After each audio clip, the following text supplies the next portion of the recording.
guys. I didn't want it to be like, oh, you people look at me. I don't want it to be like that. No, but not. I was a country girl, a little diva here, a little diva there. They bring me right back down. Do you know what happened? Because I was so young, they felt like they, should protect To me. ball. I was in a never a way. cheerleader or anything like that. I was a tomboy. So a lot of the people are very intoxicated. Yes. Talking to my girlfriend, so I wanted to write going out with your girlfriends Yeah. and having a good time. I mean, it was so strong, I couldn't function. In the late 1990s, Britney Spears wasn't just famous. She was everywhere, on television, on magazine covers, on bedroom walls, on radios, in shopping malls, in school hallways. People look at me. I don't want it to be like that. No, but not defensive. Defensive. Just I like yeah, statement. honestly, it's just like I think I probably dealt with this a lot more probably. For an entire generation, Britney Spears became more than a pop star. She became a phenomenon. Young, beautiful, talented, relatable. The girl next door with the biggest smile in the world. And for a while, it seemed like she had everything. The records, the fame, the fortune, the attention, the kind of success most people only dream about. Yeah. I would go and I was having a good day. I was talking to my girlfriend, so I wanted to write going out with your girlfriends Yeah. and having a good time, So it was really just whatever I was feeling at the moment. But there was a problem. The world loved Britney Spears, so much that it stopped seeing her as a person. Every relationship became public property. Every mistake became front-page news. Every struggle became entertainment. Millions of people watched her grow up, then seemed shocked when she did.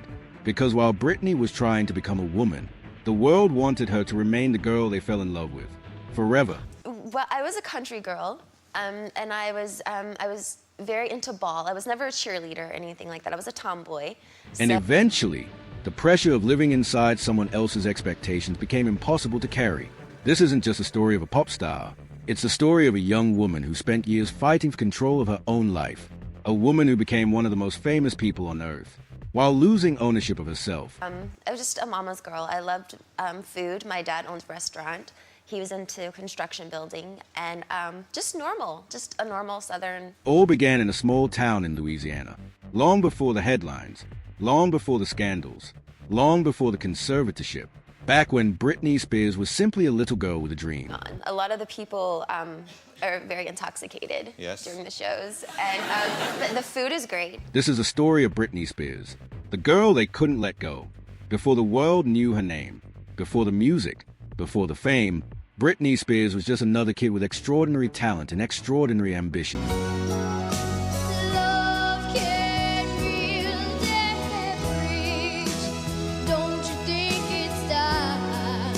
What nobody knew then was that the little girl chasing stardom would one day become one of the most watched people in modern history.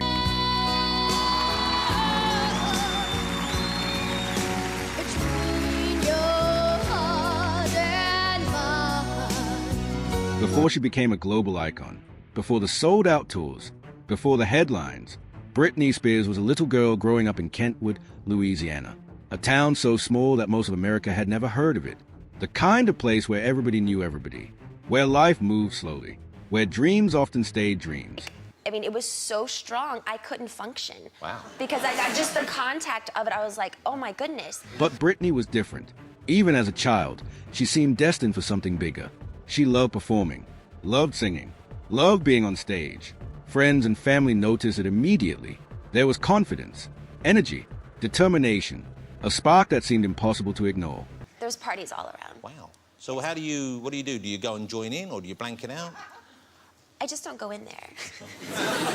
While other children were imagining what they wanted to become, Britney already knew. She wanted to be a star. And unlike most children, she was willing to work for it. Talent competitions, dance classes, singing lessons, auditions. Every opportunity became another step toward the future she imagined. It's just that feeling of right before you walk in, you're really, really nervous. And of course, everyone just staring at you. It's very nerve-wracking. Yeah. So. Then came a breakthrough. The Mickey Mouse Club, a children's television program that would introduce America to a generation of future stars. Among them, Christina Aguilera, Ryan Gosling, Justin Timberlake, and Britney Spears. Looking back now, it's remarkable how many famous careers began in the same place. You know what?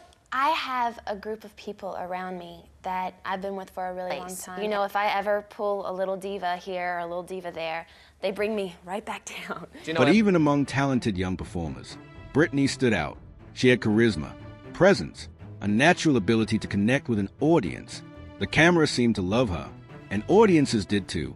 Yet beneath the excitement, there was something nobody could have predicted. Long time, and they keep me in my place. Because every step closer to fame was also a step closer to losing something. Privacy, freedom, normalcy, the ability to make mistakes without millions of people watching. Of course, nobody thinks about that when they're young. Maybe their entourage is bigger than mine. I don't carry that many people with me. Yeah. Well, I mean, I have a lot of people, but not that many people. Fame looks exciting from a distance. Opportunity, success, recognition. It rarely reveals its price upfront. And for Britney Spears, that price would eventually become enormous. But first, she was about to become the biggest pop star on the planet, and the world was about to fall in love with her in a way that would change her life forever. I think I have like 20 people. Yeah, 20 or 30.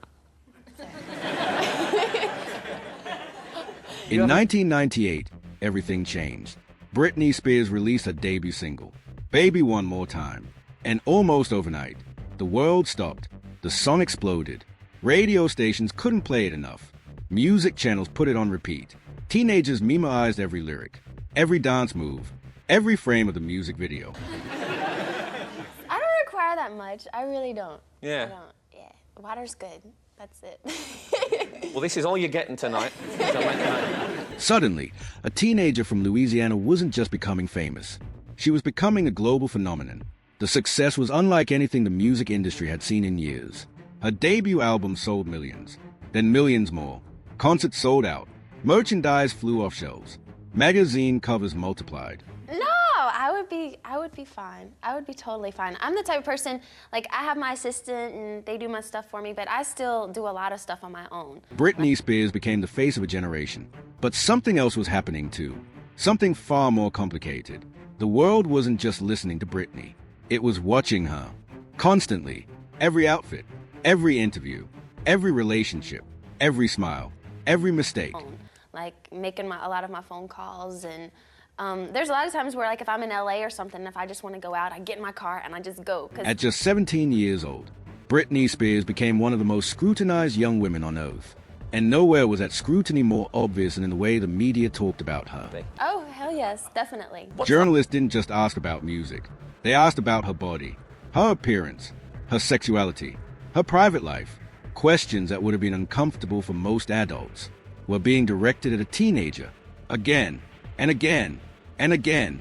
Looking back today, many of those interviews feel shocking, not because Britney handled them poorly, but because she was expected to handle them at all. She was still growing up, still figuring out who she was. Yet millions of people felt entitled to every detail of her life. Probably the clothes. Yeah, like, you know, when I go places, they're like, here, take this from Versace, and the dresses from, and it's so weird because when I was poor and I didn't have any money, nobody gave me anything, and then now it's like, here, and I'm like, what? It doesn't make any sense. And perhaps that's what made Britney different from many stars who came before her. She wasn't simply famous. She became accessible. The public felt like they knew her, like she belonged to them, like they had a say in who she should be. Sweet but sexy, innocent but provocative. Relatable but perfect. Actually, yes, someone has given me a car. The expectations were impossible, contradictory, constantly changing, and yet Britney somehow kept delivering. Album after album, hit after hit, tour after tour. She wasn't just succeeding, she was dominating. It was a Porsche. By the early 2000s, Britney Spears had become arguably the most recognizable pop star on the planet. The kind of celebrity whose face alone could generate headlines.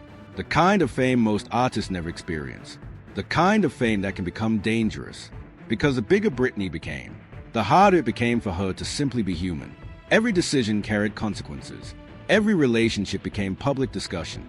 Every stumble became national news. And I called my security guard because he knows all the stuff about cars and the cars business. Yeah. So he hooked it up for me, and he was like, would you like a Porsche? I was like, hell yeah. So. And while audiences celebrated the superstar, few people stopped to consider what it felt like to live inside that spotlight. To be watched every day, judged every day, discussed every day, by millions of strangers. The world loved Britney Spears, but love can become possession, admiration can become entitlement, and fame can become a cage. The way I say me? Yeah. Oh, okay. The public didn't just want Britney's music anymore. They wanted Britney herself. Every piece of her image, her relationships, her mistakes, her future. And soon, one relationship would transform Britney Spears from a pop star into a tabloid obsession, because the world wasn't satisfied with watching Britney perform. It wanted to watch Britney live, and that would change everything. You know what? It's funny. A lot of people thought that as well. I'm saying, get it, you know? By the early 2000s, Britney Spears was no longer just a musician. She had become a cultural event. Every move she made generated headlines. Every appearance became a story. Every relationship became public entertainment.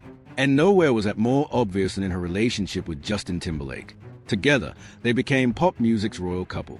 Young, famous, beautiful, successful. If I'm really, really tired and I start saying my prayers, usually I'll fall asleep if I just, say them out loud. So I made a conscious effort to have a journal so I could write into them every night. To fans, they seemed perfect.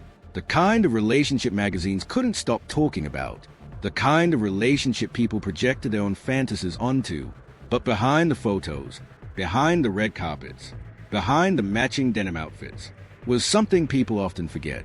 They were still incredibly young, trying to navigate adulthood while the entire world watched. You know what? Actually, on the last 2 tours that I've done, we've remixed the song, so it's not the exact version that you hear on the radio.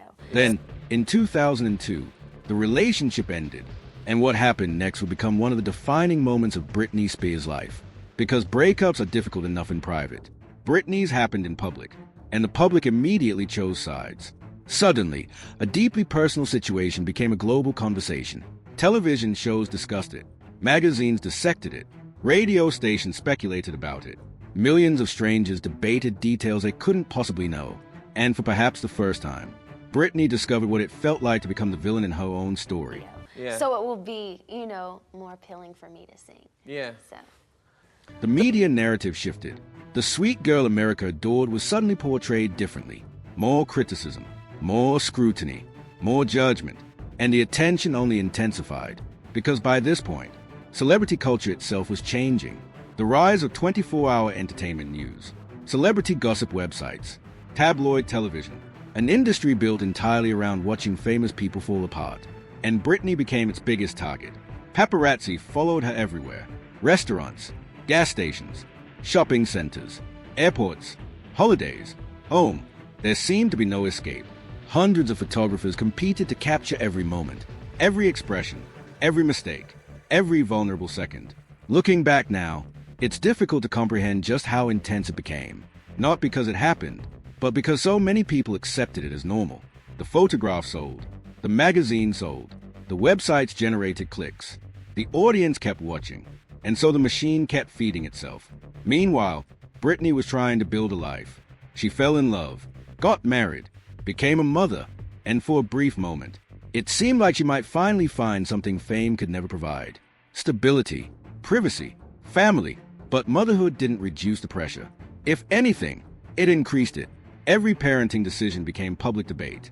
Every photo became criticism. Every mistake became evidence. The standards applied to Britney seemed impossible.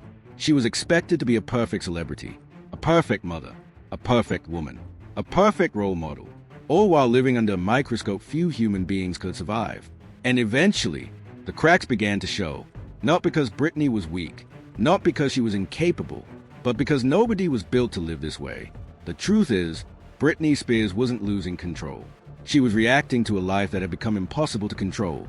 Yet instead of asking what was happening to her, much of the world simply watched, judged, mocked, and consumed. Because by the mid-2000s, Britney Spears was no longer being treated like a person. She had become public property.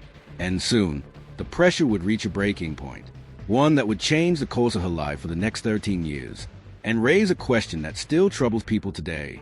How did the most famous woman in the world lose control of her own freedom? By 2007, Britney Spears was exhausted, not just physically, emotionally, mentally, spiritually. For nearly a decade, she had lived under a level of scrutiny few human beings had ever experienced. Every mistake had become entertainment. Every struggle had become a headline. Every vulnerable moment had become a product. And eventually, the pressure reached a breaking point. The images are now burned into popular culture. The shaved head, the umbrella, the paparazzi swarms, the tabloid headlines, to millions of people watching from a distance. It looked like a public meltdown, a celebrity losing control, a cautionary tale.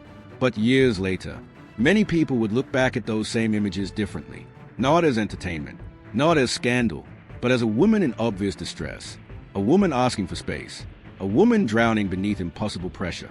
Yet at the time, few people seemed interested in helping. The photos sold, the stories sold, the spectacle continued.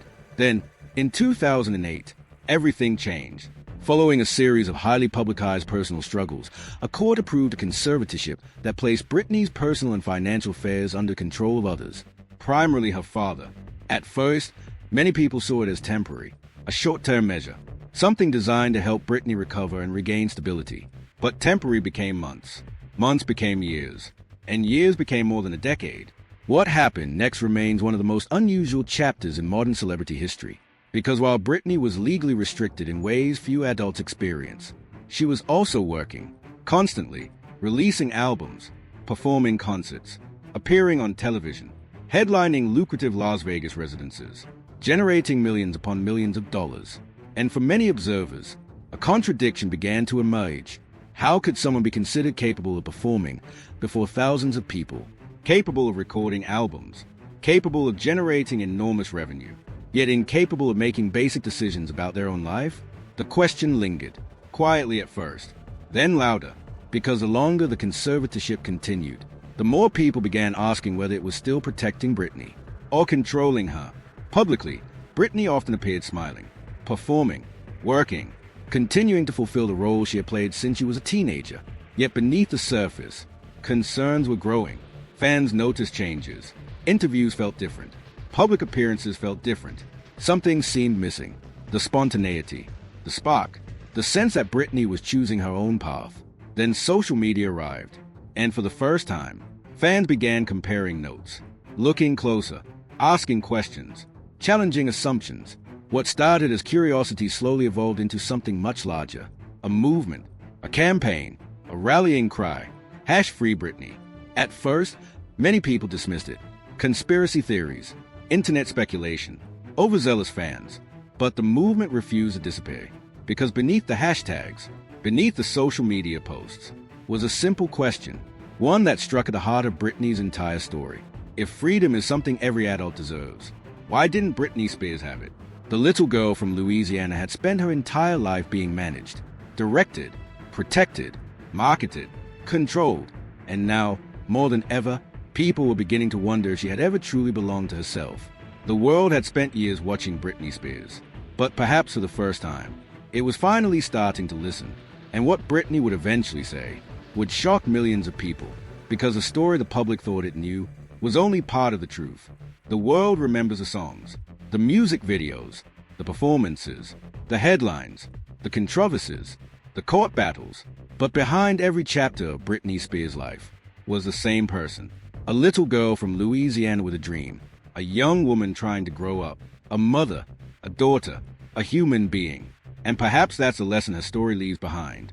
Not that fame is dangerous. We already knew that. Not that celebrity can be cool. We knew that too. But that even the people we admire most desire the freedom to be imperfect, to make mistakes, to grow, to change, to belong to themselves. Britney Spears spent years being watched by the world, judged by the world, defined by the world. And through it all, she never stopped fighting for something most people take for granted: her own life, her own voice, her own freedom. The world loved Britney Spears, maybe too much, because sometimes love becomes ownership, sometimes admiration becomes control, sometimes fascination becomes a cage. And perhaps that's why her story still resonates today.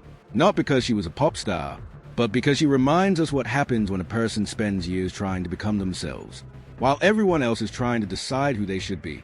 This was Britney Spears, the girl they couldn't let go.